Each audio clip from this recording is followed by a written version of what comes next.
You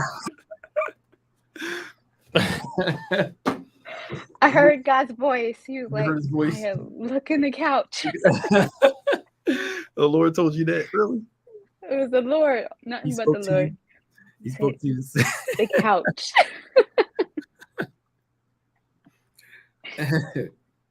What's up, Hey everybody? guys. How y'all doing? We are live this week. We were off last week. Well, I was off somewhat last week.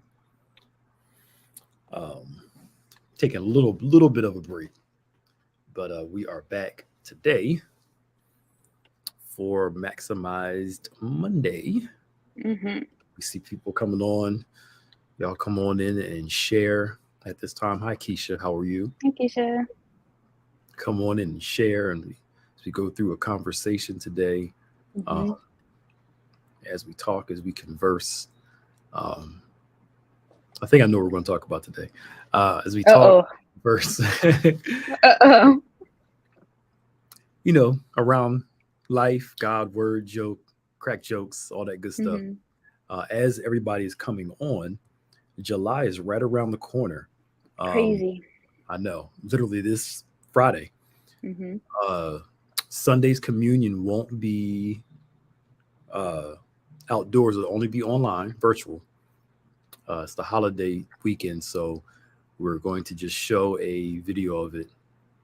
You can watch it on your device this coming Sunday at 6 o'clock with your elements out as we celebrate the Lord's Supper. Are you barbecuing on 4th of July? Do you do that?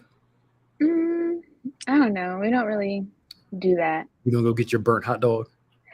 I'm never having a hot dog again, Pastor Nick. Why?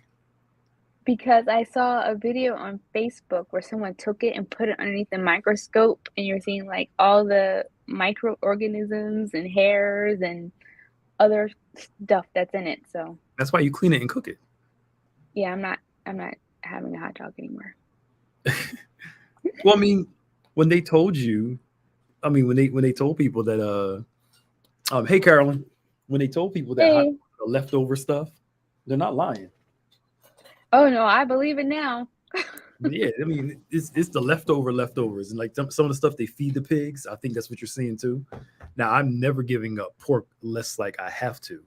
I Hmm. eat it every now and then for the most part, but uh, I'm still eat some sausage every now and Every now and then, but then. at least hot dogs, I am done. Thank Pastor Moorfield. Ain't nothing like a burnt hot dog. Burnt So, hot dogs are good. I am in agreement, but I guess I can't. what's up? What's up, Joel? Now I do. I'd rather have a sausage than a hot dog. Give me a nice hot link. I'm cool with that over Hmm. a hot dog. Y'all still like 7 years old. So um anyway, so let's get started on this topic so we can get going. What we were Okay. talking about mental health for the past since May, right? Hmm. Checking on mental health, emotional health, and trying to like go through some tips on what to do, on how to regulate and manage your thought process. Now, one of the things I want to discuss is a topic of projection. Mm. Projection, which Hmm. is something that uh, many people do. All of us do, where we see things through our bias and we project us on something, which Hmm. means we're not seeing the thing clearly. We're only seeing it through the lens of our own hangups, our own struggles, our own biases, etc. And it's so interesting that you can actually do that in scripture too. Mm. You read the Bible according to your bias and you see Yeah. what you want to see in it and take it completely out of context. Hmm. Because I was thinking about something the other day. It was just, you randomly think about stuff. And it Yeah. popped in my head. I'm probably going to do a video about this.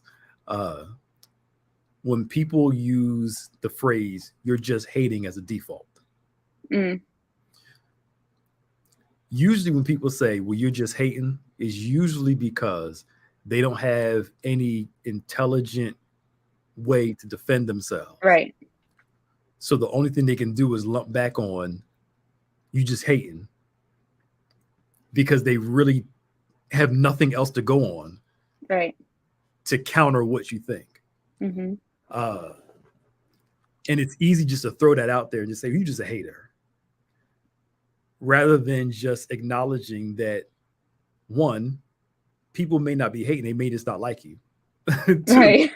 Two, people are allowed to like what they like and what they don't like. So you say, for instance, you say, I don't like those shoes. The person, oh, you just a hater. How am I hating on something that I don't like? I'm never going to buy in the first place. 3, have you noticed that people that always talk about other people hating always have the most to say, are the most critical, right, about other people? But when they do it, it's a fair critique. Right. But when others do it, you're just a hater. How does that work? It's an emotional way to just reduce everything to you're just hating, because I can't, I don't have what it takes to explain my point or prove you wrong, or I can't prove you wrong. So instead of just saying, look, I want to be stuck and believe in this, even though it's crazy and wrong, you're just saying. But it's that projection thing. How I feel about me is how I interpret the world through those lenses. So if I always feel like I'm critiqued, if I always feel like people don't like me, I always say, well, you're just hating. I'll say this last point now, at least I think so, and I'll let you just run in and talk. Like let's take relationships. People have a right to their preference. Some people like them tall, some people like them shorter, some people like them thinner, some people like them bigger, some people like them lighter, dark, whatever. Everybody has a right to their preference, right? And if somebody doesn't like how you look, then that's fine. It's not, you have a preference. Like we all do. I know people who want people to accept them for the way they look, but they'll be the first ones to tell you they don't want somebody that looks like them. What is that? Like, are you serious? Like, but then it's mad. Well, how come you supposed to accept me as I am, but we don't accept the person for who they are? Right. You know, but again, it goes back to that projection. If I don't like it about me, then I won't like it in others, but I want people to like it in me, even though I don't like it. I'm starting to get confused. Yeah. but you get the point of what I'm saying. Yeah. Is that a lot of our judgments are projection. And throughout life, we have to ask ourselves, am I seeing this clearly? And if I'm not seeing it clearly, then I need to take a step back and learn to see beyond my biases, my viewpoints, my own projections. As quiet as it's kept, we could be wrong in the way we see life. Because it's not about what you see, it's about how you see. All right, that was my little rant. That's what I was going to say. I feel like sometimes it can be hard for us to see our own faults. So we're just can never be wrong. But it's easy for us to see the faults of other people.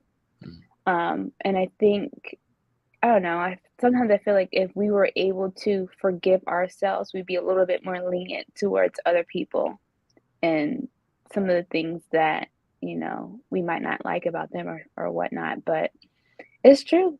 Yeah. I mean, there's a lot that goes into it in terms of what that does to your confidence, So. Yeah. I mean, I've never met a highly critical person that's not highly critical of themselves. Yeah. Because how we treat ourselves is how we treat other people. There's no way around it. It's come on, evangelist. There's no way around it. If I'm hypercritical of myself, I'm hypercritical of others. If I focus on a lot of self-deprecation, I believe a lot of people are talking down to me. You ever had somebody say, why are you talking to me like I'm stupid? And you're like, I'm just talking to you. Right, I'm just talking to you. But to them, that's their own way of filtering what and how you said it. And I think when we're in that too, like that puts our defenses up, right? And that makes us lash out when really, like you said, it's not a big deal. I'm just having a conversation with you, you know? Yeah. Like you, yeah, like you feel that way. It doesn't necessarily Mhm. mean, Mhm. I feel that way. Mhm. But again, it's that projection piece. But do you think that people are clueless, or do they have some inkling where they know, okay, something's not quite right here, or this is something an area that I need to work on? It takes a lot of strength to acknowledge your faults and your weaknesses. Mhm.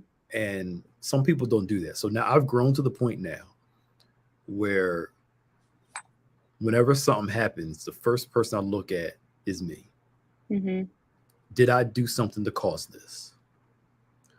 Or did the person do something that was okay, but the way I filtered it was wrong? Mhm. Or was the person just wrong? Mhm. Because I'm sure you and I and all of us can admit there are times where some days we were very sensitive Yeah. and somebody said something that wouldn't offend you the day before, but Mhm. something about that day just, It you was know, the wrong yeah, it day. was the wrong day. And so the question is, was it the day or was it what the person said? Mhm. And sometimes it could be what the person said, but you just didn't have the tolerance to deal with it. But Right. there are times where somebody said something completely normal and we just took it wrong because we were just, Mhm. so we have to learn to check ourselves. Am I being too sensitive? Did I filter it wrong? Or was the Mhm. person or the situation just wrong and I filtered it right? But that Yeah. takes some introspection, Mhm. deliberation, prayer, and thinking. You know, is it me? Or Mhm. is it legit this person did X, Y, and Z to me? Mhm. Yeah. I think that's important because that can create a whole different outcome for things and avoid a whole bunch of different problems that just didn't need to be. So, like for me, I know sometimes, or something that I struggle with sometimes, is feeling like I'm not being heard, and I take responsibility in that too. And of making sure that I am speaking up instead of being shy and wanting to, hide or run away. So, like, it would be very easy for me to be like, "Oh no, you weren't listening," and blah blah blah.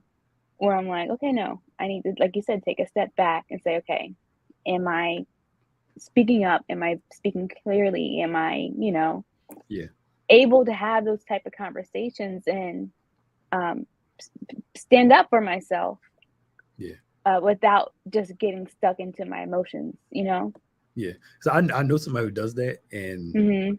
by the time they do speak up, it's almost like a lash out, Yeah. and it comes across a little stronger than it needs to be. Mhm. I'm like telling the person, well, you can't blame the person when you purposely didn't say anything. Yeah. You can't get mad at what you allow, and then when you finally come out, it's like a darn animal coming out of a cage, ready to consume everybody Yeah. in their path. Y'all don't never listen to me. Ah! You know, but I think, and I get it, for a woman that can be kind of challenging, especially in some environments where you may feel Mhm. like you're not heard. Yeah.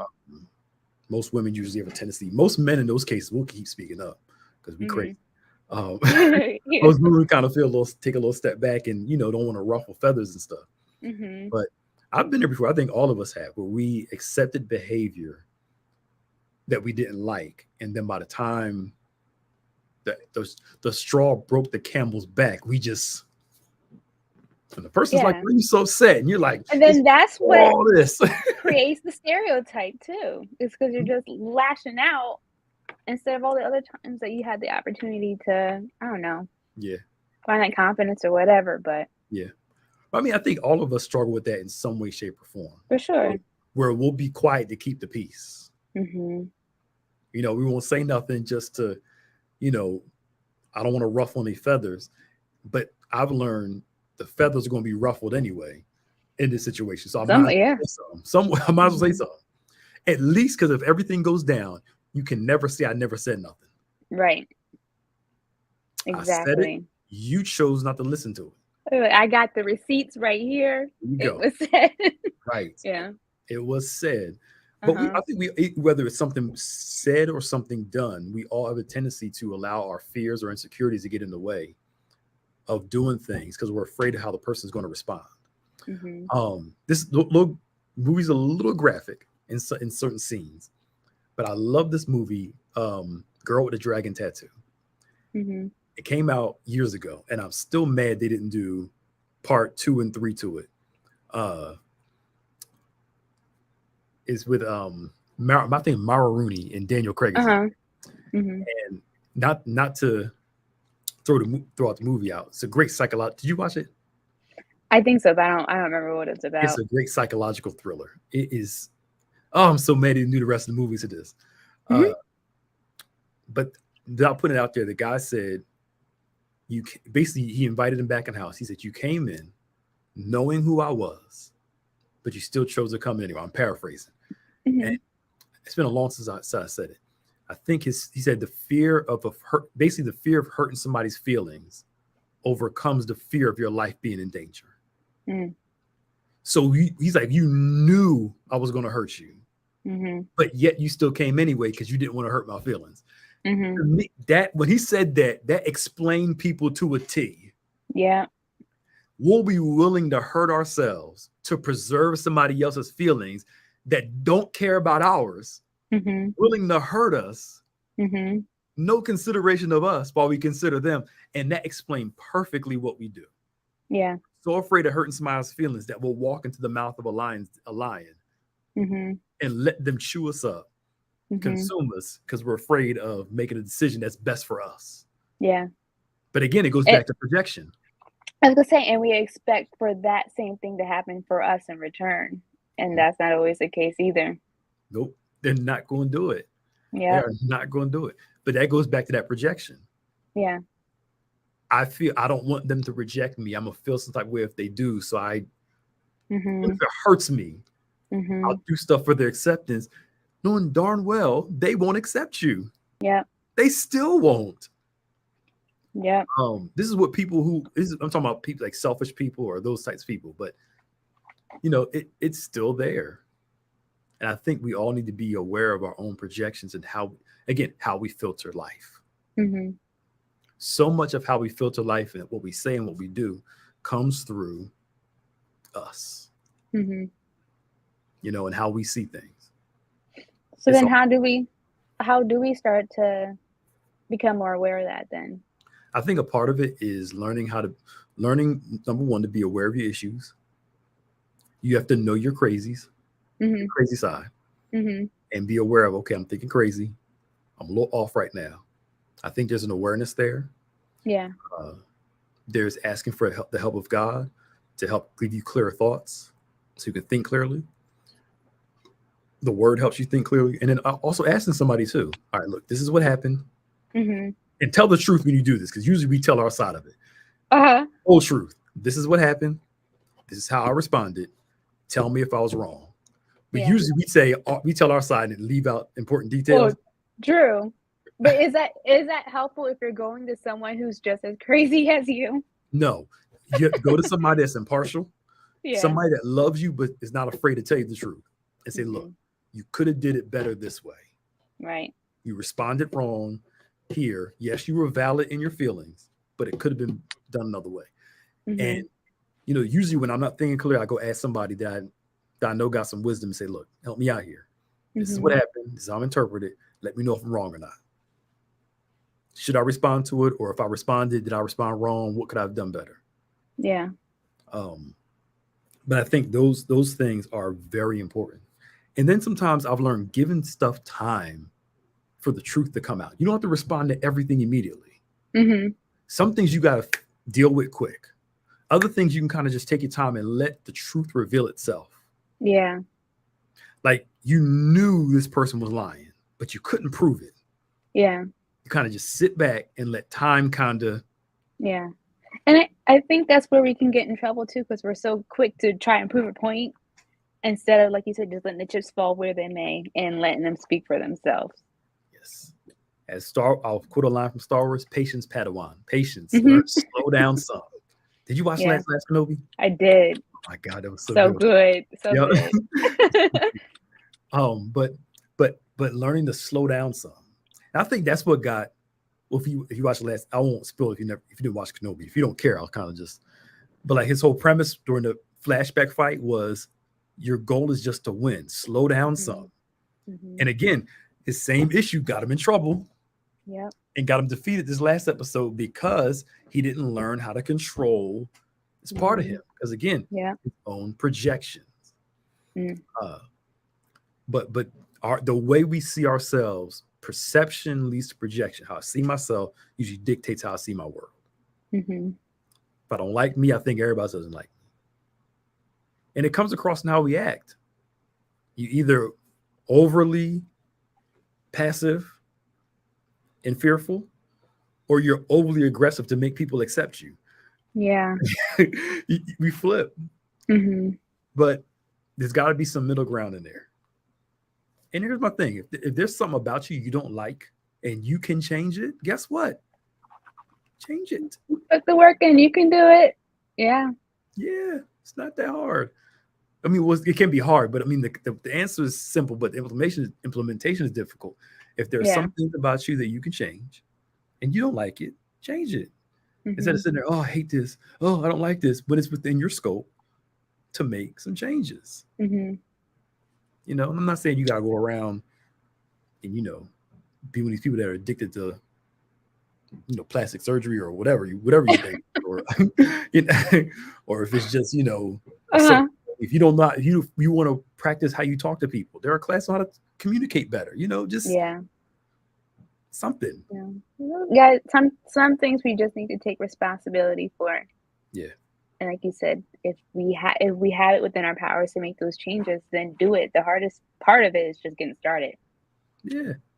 Yeah. I grew, the more hair I lost on the top of my head, the more I let this grow in. Because I needed something to balance this out. I don't think I'll look right with just this and a goatee or just no hair and nothing. So I'm like, let me balance this out some. I couldn't fix this. Yeah. Unless I had money to get an implant. Or whatever, like LeBron be getting, they do some pretty amazing things nowadays with these fake toupees. A male sew-in. I am not doing it. I refuse to get a male sew-in. Or or that Rogaine, whatever they use to kind of whatever they use. But I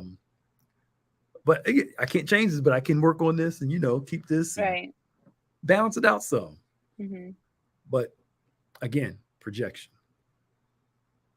And a lot of what gets us in trouble in scripture is not often how we see God, but how we see ourselves. Mm-hmm. Because how we see ourselves can dictate how we see God. So Numbers 13, God tells them, go take the land. They say we can't do it. They're giants. In our own eyes, we're grasshoppers. Yeah. In their eyes, they're grasshoppers. I'm not going to do it, Kev. No worries. I refuse. But again, it was projection. Yeah. We can't do this. And God can't use us to get this. Mm-hmm.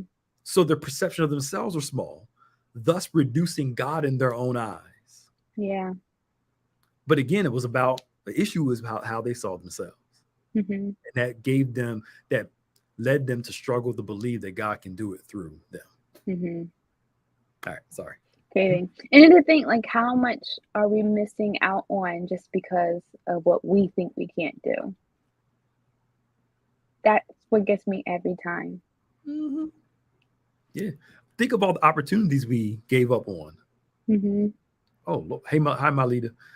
How many opportunities we lost because we couldn't see ourselves doing it? Mm-hmm. We couldn't think other people could accept us doing X, Y, and Z. I know deliverance comes in different ways, but I remember Cat Williams said years ago, it's called self-esteem. Mm-hmm. He said it's not about how other people feel about you. It's called self-esteem, thus self-esteem. Mm-hmm. And he went in on that topic, but it made sense though. Something we say all the time, but you never really consider it till somebody starts talking about it. It's not called other people's esteem. It's called how about how I see myself. So I'm not saying we don't care about what everybody thinks. You care about what the right people think. Mm-hmm. But the bigger thing is, how do you feel about yourself? Yeah. Because all the right people can see all the good in you, and you can do this and you can do that, and praise, and you're like, no, I can't do it. Self-perception. Yeah. And I mean, just thinking that too, what Bishop spoke on yesterday about the words that we use and how we speak over ourselves, and we're sowing those seeds into the fruit of our harvest or not, you know? So that same thing, if we're constantly saying, oh, I'm not good enough or I'm not qualified, whatever, Mhm. you know, that's what it's going to be. Yeah. Yeah. So our encouragement to you all is learn to work on how you see yourself and be honest with how you see yourself. My phone's ringing. Okay. Sorry. Be completely honest. You probably have no idea where it is. Be completely honest, I know where my phone's at. right? About how you see yourself, your issues, your struggles, and ask the Holy Ghost to help you. Go get some counseling, go through the Word of God, and know that this is a journey. It's not going to change all at once. This is a journey, Right. it's a lifestyle. It took us years to build up this view of self. It's going to take years to overcome this view of self. Mm-hmm. And it takes time, and you have to do the work to overcome. And there's some things you may never like about you, right? But guess what? It's okay. You'll learn that what you don't like about you isn't all of you. Mm-hmm. It's just a part of who you are. Right. It's a part of who you are. It's not going to, it just is what it is. I got big feet. They don't have foot shrinking surgery yet. I mean, work with what you got. But it's not all of who you are. We have a way of diminishing ourselves because of a few things we don't like about us. Rather than understand that's a part of who I am. It's not all of who I am. Mm-hmm. I learned to work on that. Hope you guys enjoyed this. Amen. Because we're going to be off next week because next Monday is considered a holiday. No, next Monday is 4th of July. Is it? It is next. Oh, yeah, next Monday is 4th of July. Yeah. Yeah, so we off next Day. I don't have a girl yet. I'm too cheap to buy one. I kind of want one. Oh, not yet. And not a big, we have one. At least we have one. We just don't use it. But I want a smoker, like a wood smoker. I want one. It costs a little money. And I'm like, I don't really want to spend that much money on a grill. I know that the black man urged the grills. It's coming on me, but the cheapness in me doesn't want to buy a grill though. And I don't want no regular charcoal, no little cheap charcoal grill. I want to. I'm gonna lay that thing out. Anyway, we're off next Monday, but don't forget to join us. What's tomorrow night? Tomorrow night is Safe House Men's Ministry. 7:00, Safe House Men's Ministry. Wednesday Bible study as we hopefully conclude this series on worship. I hope we can. I heard you say that a couple of weeks ago too. We were supposed to, and then the conversation got delayed. But hopefully we can finish this week, and then Thursday's nothing, right? Correct. It's On Point Saturday. On Point Saturday, and we do have service outside on Sunday the 3rd. And don't forget, communion is just virtual for the month of July. And we're getting ready for Bishop's anniversary, too. Yeah, 32 years. 32 years, the 4th Sunday of July. We're sowing at least $100 into his life for his anniversary. Some are doing more. But we'll talk more about that in the weeks to come. Anything else, Maya? No, that's it. Hope you guys have a great rest of your day. Yeah, you guys have a great day. Yo, Kevin, don't forget to let me know about those cookies from Wegmans you was talking about. I meant to go up there, but I forgot the name of them. Maybe on my cheat day, I'll try a couple of them. All right, y'all. If all hearts and minds are clear, we love you all. We appreciate you. And we'll see y'all later on Maximize Monday. Kev, don't forget about me like Desiree does. Bye, y'all. Oh,